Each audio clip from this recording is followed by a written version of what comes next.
तर आज जायचं होतं आम्हाला थोडंसं बाहेर, ते कुठं मी तुम्हाला पुढे सांगते. सकाळी-सकाळी मम्मीने इथं मला देवपूजा करायचं काम दिलं होतं, तर छान देवपूजा वगैरे करून घेतली. त्यानंतर जेवण केलं.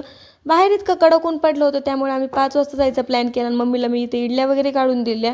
त्यानंतर 5 वाजले, मग मम्मीने सगळ्यांसाठी इथे चहा केला 5 वाजताचा.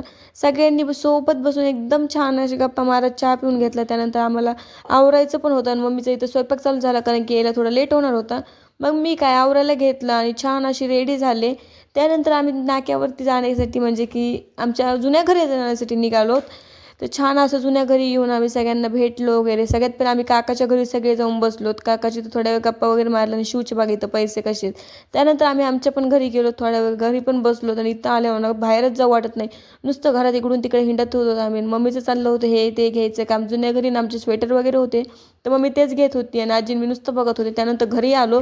घरी येताना इतकी थंडी वाजली ना, तर मला खूप जास्त थंडी वाजली. चला भेटू उद्याच्या ब्लॉगमध्ये. असं ठेवलंच.